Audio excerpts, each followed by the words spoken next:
dodo, which is a Raphis calculatus. The great auk, a flightless seabird that was overexploited for its eggs and meat.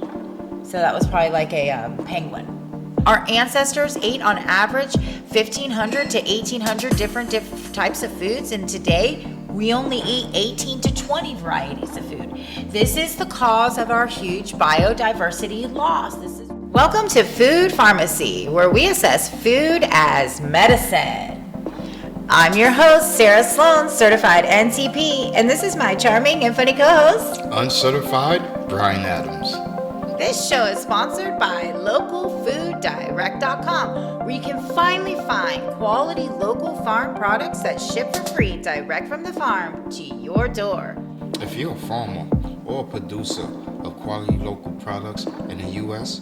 that would meet the localfooddirect.com standard, go to localfooddirect.com. Join the local food revolution. Sign up now during the launch special and receive 2 months free. Let's get back to our roots and all have access to quality local foods again, like our ancestors did. Use the code Food Farmacy and receive an extra month free. That's right, 3 months free when you use the code Food Farmacy. That's 2 F's, as in food and farm. Go to localfooddirect.com. Today's topic, we assess how many species of food have gone extinct. Let's get into it. Let's talk about first, as usual, the history. Well, I have a little bit about the history up from Google. And Google says, well, it's difficult to pinpoint the exact number of food species that have gone extinct. The history reveals significant declines in both plant and animal food sources. Human activities, particularly overexploitation and habitat destruction, have led to the extinction of numerous food species, including animals like the dodo and stellar sea cow, and the loss of plant varieties. Extinct food animals. The dodo, which is a Raphis calculatus. It's a bird native to Mauritius, hunted to extinction by humans. The stellar sea cow, a large aquatic herbivore that was hunted to extinction within a few decades of its discovery. Passenger pigeon. I remember when the passenger pigeon actually went extinct.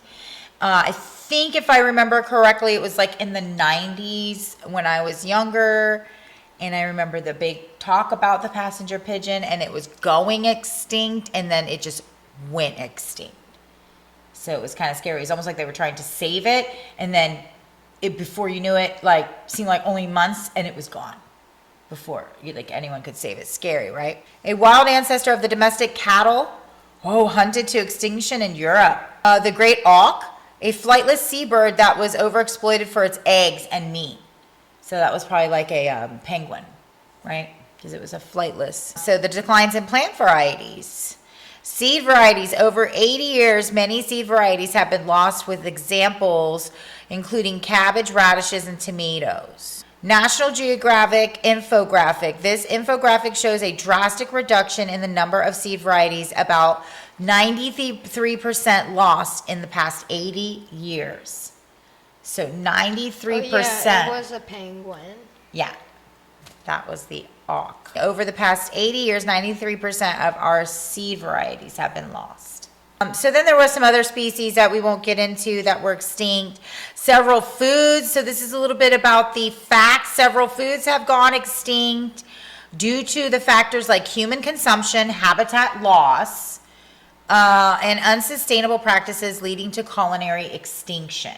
So, meaning like, good examples are sea turtles, turtle soup, things like that. The shark fin, that's a huge problem, right? And those are in certain cultures where those culinary. Examples including the passenger pigeon, the silphium, and various apple varieties. There was an ansalt pear, a buttery pear with a unique flavor, went extinct in the early 20th century. It looked really good. Additionally, the heirloom varieties of crops are increasingly endangered due to shifts in consumer preferences towards uniformity. So heirloom varieties are our varieties that are like our ancestors had. They are older, ancient varieties. They have not been GMO, genetically modified. And so heirloom varieties are better quality seeds and better quality foods. But according to Google, due to the demand for uniformity in our food, these types of varieties of foods are going extinct. So there's a key element to also keeping heirloom foods and things like that, and it's called supply and demand. If we don't demand good quality food and heirloom food from our ancestors that has not been genetically modified, then there just won't be the need for anyone to provide them. So we really need to be conscious of that. Endangered food species today, let's talk about that. We talked about the ones, but get this, Emma, this is going to upset you. The avocado is endangered today. And I also want to tell you that this is going to hurt me because cacao is also endangered species list. So avocado, cacao, some of our two favorite things, right? And these are foods that are on the today endangered list. Wine grapes are facing threats. This is insane, guys. Some basic and kitchen ingredients like potatoes, chickpeas, fish, bananas, and coffees are also under pressure. Guys, this is serious, okay? This is very, very serious. Scientists and experts are predicting that we only have 60 years left of crops. That's 60 years. And so we really need to start thinking about this. We really need to stop consuming all of these plants and fruits and animals that are not indigenous to our area, that are invasive, that are causing extinction of other animals. We really need to start thinking about this more in our generation because it is a very important issue and it is a very important topic. And I did read that somewhere on Google that although they can't estimate how many animal food species have gone extinct, they think it's somewhere around 571, which is kind of a strange number. The facts: it's difficult to give an exact number of food species that have gone extinct, but estimates suggest a large percentage of food varieties, including both plant and animal species, have become extinct over time. For example, studies indicate that a significant portion of vegetable and fruit cultivators have been lost. Additionally, some well-known examples of extinct food species include, and we already know about this, the silphinium, the pear, the ansalt pear, the dodo, and the passenger pigeon. Okay, so I wanted to read you that. What are some of the symptoms of the loss of diversity in our food species? What do you think are some of the symptoms? Whether it be, physically, our bodies, or any other symptoms? Well, one, I would say we've lost a good flavor. We're losing flavor. Loss of diversity. You can't replace things like blueberries. If blueberries go extinct, what else tastes like a blueberry? And that's a very good point because there's not very many things in nature that are blue. Exactly. So losing that would be like a blue big raspberry, loss. people think is a real flavor. I've had kids tell me that they think that blue raspberry is a real fruit. And I've asked them, have you ever eaten a blue raspberry before? Because I told them like the blue raspberry flavoring was bad for them. And then they told me that blue raspberries were real. Yeah. And that's the I was disconnect like, that kids have today, right? Emma's got the first hand on that. I've never thought that a blue raspberry was real in my whole life. Right. Did I ever think a blue raspberry was real? This is why experts predict that, for the first time ever, kids will not outlive their parents this generation, which is very scary because the disconnect we have, the disconnect in school, in our education system that we have with our food, it's just a detriment to our overall health and actual life here on. Google says the loss of diversity and food extinction can manifest several ways, including reduction in the variety of foods available, and that's what you said, Emma, a decline in the nutritional and flavor profiles of food. Very good, you hit that one. And increased vulnerability of food systems to pests, disease, and climate change. Additionally, it can lead to less resilient food systems, making it harder to feed a growing That's what population. I was trying to think of something like climate change. Well, because, yeah. Yeah, everything that needs to survive from, like animals need to survive from certain fruits and Right. vegetables. So And if that's- those are gone and those are like, sometimes it could be their only source of food. Like Yeah. that's the only thing they eat. Yeah. Like, what is it? Certain animals will only eat like worms. They won't eat like a roach. You know? Right, so taking away that So habitat. it's like taking to away that one thing Right. kills off that species. And that is what the biggest symptom, I think, is that overall the biggest symptom from the loss of species is the environmental impact, because the environmental impact that it has on the environment impacts us individually Well, when as one thing's as changed- humans. Yeah, well, when one thing changes, another thing changes. And it's a right? domino. So yeah, it's a domino effect. Fact. Exactly. It Right. just because that's just how the world works. Right. You know, like you kill off one animal survives off that animal. And sometimes- that's how it's called a food web. It's a Well, food in nature, web. everything When kind of repeats, right? Everything connects Right. in a way somehow. And it Some does. things are weird, like platypus. You don't know what they're relying on in Dude, nature. I don't know. They I don't even know what they do. Like they milk out of their armpits. Platypuses. They have venom in their Well, I don't back think we legs. eat platypuses. We don't. But they're also their bills. Right. They're blind in water. They're blind underwater. And then when they get out, they're fine. So they use their bills underwater Yeah. to It can lead to less resilient food system, making it harder to feed growing population and find fresh water, according to Vox article. Here is a more detailed look at the symptoms. Reduced diversity, narrowing of food options, less diverse flavors, increased vulnerabilities, susceptibility to pest and disease, less resilient food systems, broader consequences, impact on health, challenges for food security, impact on traditional medicines. So I wanted to talk about the impacts to the environment as well. We did touch up a little bit on it. Obviously, vulnerability to climate change. Over-reliance on a few crops makes food systems more susceptible to climate-related disruptions like droughts, pests, and disease, as highlighted by the Edible Extinction Report. Economic and social instability. Changes in the food production and availability could lead to economic shocks, migration patterns, and even conflict. Loss in cultural traditions. The disappearance of traditional foods can impact cultural identity and practices, as well as the knowledge passed down through generations. Biodiversity loss. The extinction of food crops and wild relatives can contribute to broader biodiversity loss, affecting entire ecosystems and the services they provide. The decline of biodiversity and habitat loss can increase the risk of zoonotic diseases emerging from wildlife, as seen with COVID-19 pandemic. Endangered crops. Some crops like avocados, cacao, and coffee are already facing threats from climate change and habitat loss, potentially leading to their scarcity or extinction. Threats to pollinators. The decline of insect populations, including pollinators like bees, can negatively impact crop production and their wider ecosystems. Loss of traditional food sources. Many traditional foods, particularly in rural areas, are disappearing due to the agricultural modernization and climate change, leading to the loss of dietary diversity and cultural heritage. So what can we do about this, right?